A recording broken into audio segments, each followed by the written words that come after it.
Hello साथियों, मैं पारस कुमार आप सभी का स्वागत करता हूं पारस फ्री एजुकेशन में।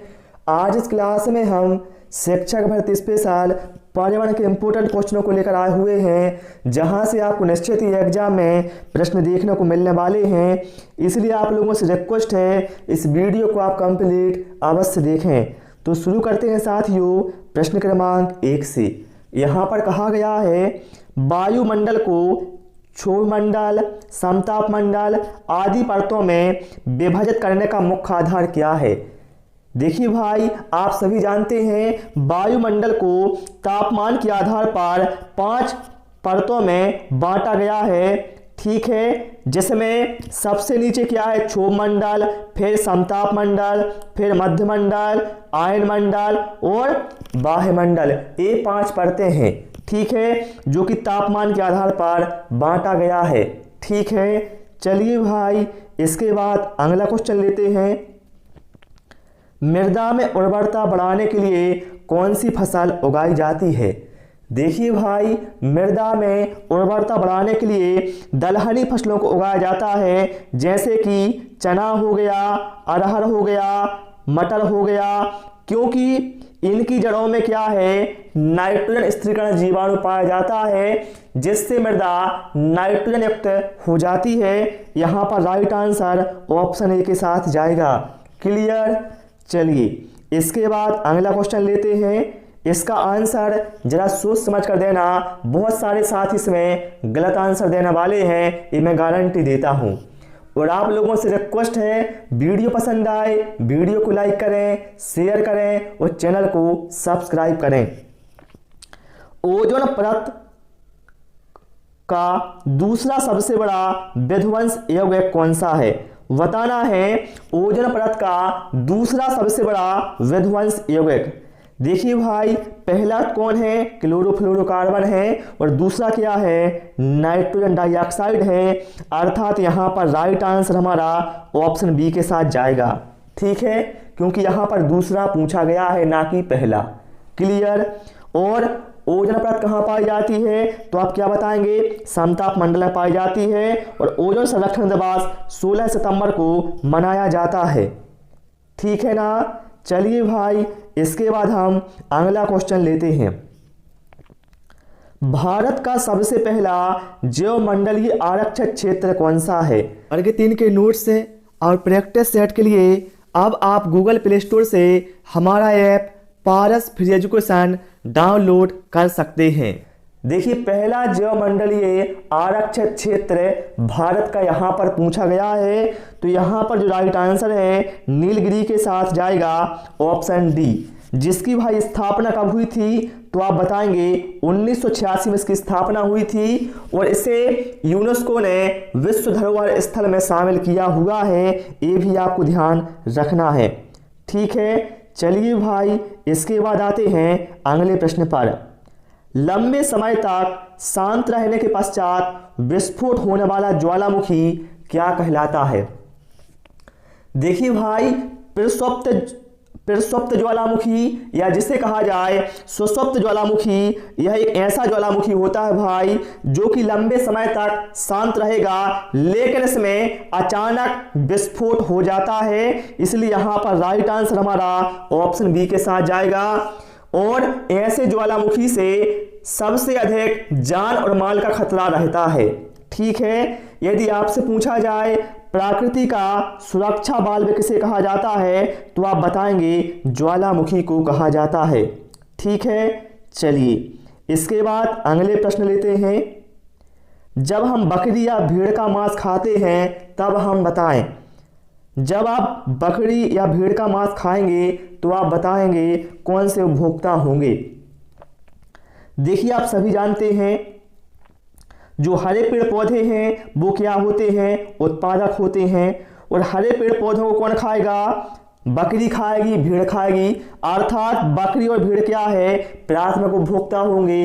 अब भाई, जब बकरी और भेड़ को हमने खाया, तो हम होंगे द्वितीयक उपभोक्ता, होंगे ना। इसलिए यहाँ पर जो राइट आंसर है ऑप्शन बी के साथ भाई हमारा चला जाएगा, ठीक है।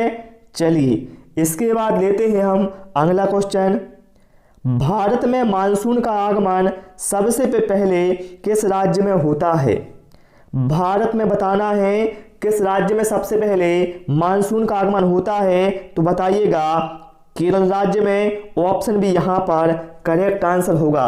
लगभग 1 जून के आसपास यहाँ पर मानसून आता है, जो कि 15 जुलाई तक पूरे भारत में फैल जाता है। यदि आपसे पूछा जाए भारत में सर्वाधिक वर्षा किस मानसून से होती है, तो आप बताएंगे दक्षिण पश्चिम मानसून से। चलिए अगला क्वेश्चन लेते हैं, और आपको हमारी क्लास कैसी लगती है एक प्यारा सा कमेंट करके अवश्य बताएं, उससे भाई मुझे बहुत मोटिवेशन मिलता है। ठीक है, चलिए इसके बाद अगला क्वेश्चन लेते हैं, मानव शरीर में आहार मुख्यतः कहाँ पचता है? देखिए भाई, जो हम आहार लेते हैं उसका जो पाचन है वह हमारे मुख से ही शुरू हो जाता है, लेकिन मुख्य रूप से जो आहार है वह छोटी आंत में पचता है। ऑप्शन सी यहाँ पर करेक्ट आंसर होगा। लेकिन यदि आपसे पूछा जाए मानव शरीर में जो भोजन का पाचन है वह कहाँ से शुरू हो जाता है, तो बताइएगा मुख से शुरू हो जाता है। पूछा जाए मानव के अमाशय में कौन सा अम्ल पाया जाता है, तो आप बताएंगे हाइड्रोक्लोरिक अम्ल पाया जाता है। ओके, चलिए भाई इसके बाद हम लेते हैं अगला क्वेश्चन। मध्य प्रदेश के सर्वाधिक क्षेत्र में पाई जाने वाली मिट्टी कौन सी है? कौन सी मिट्टी है भाई जो मध्य प्रदेश के सर्वाधिक क्षेत्र में पाई जाती है, तो आप बताएंगे काली मिट्टी। राइट आंसर यहाँ पर ऑप्शन ए के साथ जाएगा, जो कि कपास की खेती के लिए सर्वाधिक उपयुक्त होती है। देखिए, मैं एक बात को हर वीडियो में बताता हूं जिससे आपके माइंड में बातें बिल्कुल छप जाएं, आप कभी ना भूलें। एग्जाम में क्वेश्चन आए तो आप वहां पर खटाखट आंसर दें, ठीक है। लेकिन यदि आपसे पूछा जाए भारत के सर्वाधिक क्षेत्र पर किस मिट्टी का विस्तार है, तो आप बताएंगे जलोढ़ मिट्टी का विस्तार है। पूछा जाएगा चाय की खेती के लिए कौन सी मिट्टी सर्वाधिक उपयुक्त होती है, तो आप बताएंगे लेटेराइट मिट्टी। अब आप लोग हमें कमेंट करके बताना कि जो लाल मिट्टी है इसका रंग लाल क्यों होता है, आप इसका आंसर हमें कमेंट बॉक्स में जरूर देंगे। चलिए अगला क्वेश्चन लेते हैं। वन्यजीव संरक्षण अधिनियम कब पारित किया गया? बताएं आप लोग, वन्यजीव संरक्षण अधिनियम कब पारित किया गया? तो भैया ये किया गया था 1972 में, ये आपको ध्यान रखना है।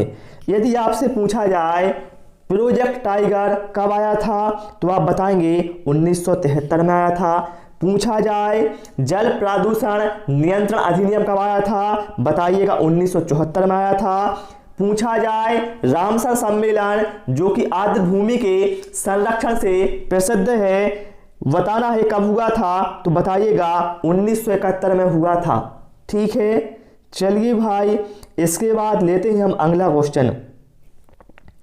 निम्न में से कौन सी गैस धरती पर जीवन के लिए हानिकारक और लाभदायक दोनों है?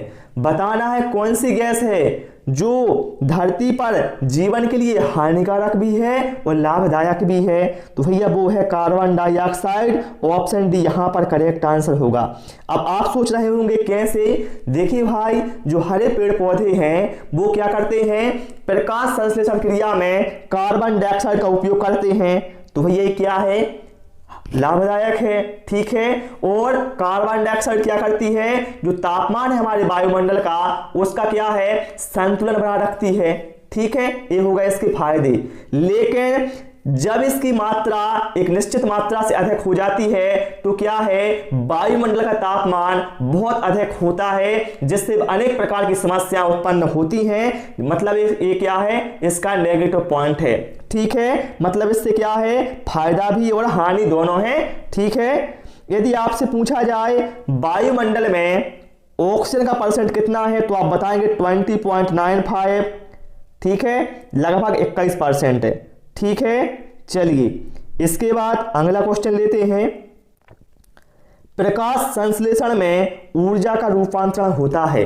देखिए भाई, पौधों के भोजन बनाने की प्रक्रिया को कहा जाता है प्रकाश संश्लेषण। ठीक है, और इसमें पौधे क्या करते हैं, सूर्य से जो ऊर्जा लेते हैं उसको रासायनिक ऊर्जा में परिवर्तित करते हैं। राइट आंसर यहाँ पर ऑप्शन ए के साथ चला जाएगा। क्लियर ना? चलिए भाई, इसके बाद अगला क्वेश्चन लेते हैं। प्रथम रामसर सम्मेलन का आयोजन कहाँ किया गया था? देखिए भाई, रामसर सम्मेलन का संबंध किससे है, तो आप बताएंगे आर्द्र भूमि संरक्षण से। और प्रथम रामसर सम्मेलन का जो आयोजन है वह ईरान के रामसर में किया गया था। ऑप्शन डी यहां पर करेक्ट आंसर होगा। कब किया गया था? 2 फरवरी 1971 को किया गया था। इसलिए भाई प्रतिवर्ष 2 फरवरी को आर्द्र भूमि दिवस मनाया जाता है। ये पॉइंट भी आपको ध्यान रखना है। क्लियर ना? चलिए भाई, अगला क्वेश्चन लेते हैं। यहां पर कहा गया है संयुक्त राष्ट्र पर्यावरण कार्यक्रम का मुख्यालय कहां पर है?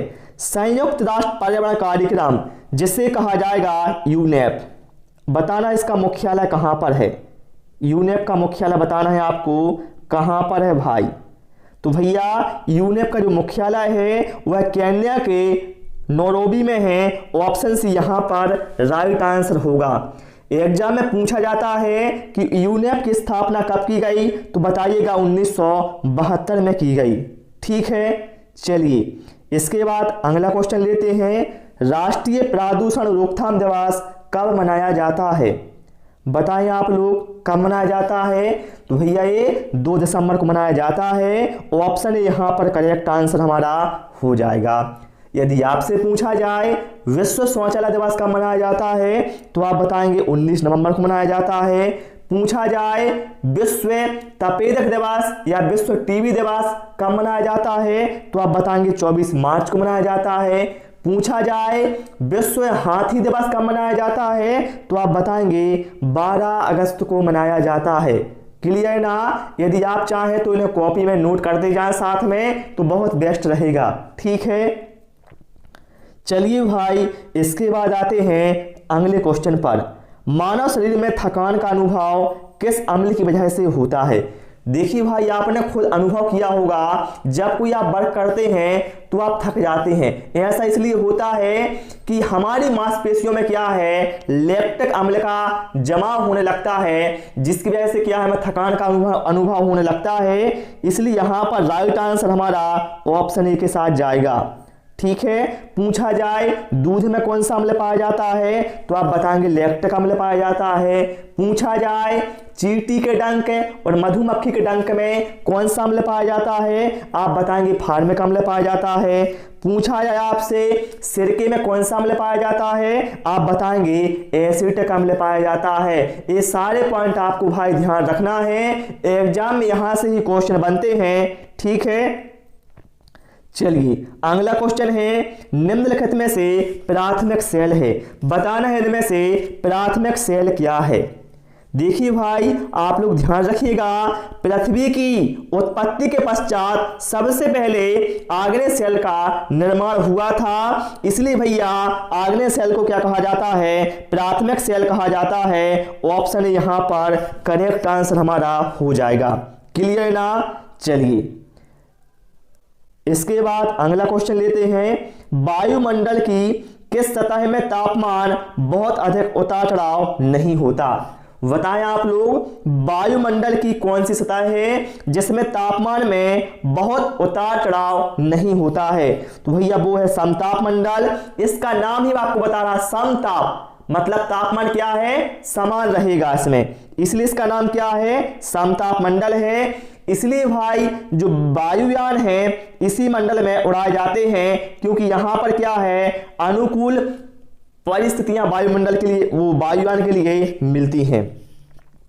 पूछा जाए संवहन मंडल किसे कहा जाता है, तो आप बताएंगे क्षोभ मंडल को कहा जाता है। ठीक है, चलिए अगला क्वेश्चन लेते हैं। भारत में सबसे अधिक जैव विविधता कहां पाई जाती है? ध्यान रखिएगा, भारत में सबसे अधिक जैव विविधता शांत घाटी में पाई जाती है। ऑप्शन यहां पर करेक्ट आंसर होगा। और शांत घाटी कहां है, तो आप बताओगे केरल में है। पूछा जाए फूलों की घाटी कहाँ है तो आप क्या बताओगे? उत्तराखंड में है। कहाँ बताओगे? उत्तराखंड में है। ठीक है ना। चलिए अगला क्वेश्चन लेते हैं। भारत में जल प्रदूषण नियंत्रण कानून लागू हुआ, मैंने अभी आपको बताया ना ये क्वेश्चन में, कब लागू हुआ था? वर्ष 1974 में हुआ था। ठीक है। और विश्व जल संरक्षण दिवस कब मनाया जाता है तो आप बताओगे 22 मार्च को मनाया जाता है। अब आप लोग हमें कमेंट करके बताना इस वर्ष से जल दिवस मनाया गया था, इसकी थीम क्या थी? आप इसका आंसर हमें कमेंट बॉक्स में कमेंट करें। तो साथियों इस क्लास में इतना ही। आपको हमारी क्लास कैसी लगी कमेंट बॉक्स में अवश्य बताएं। Thanks for watching this video.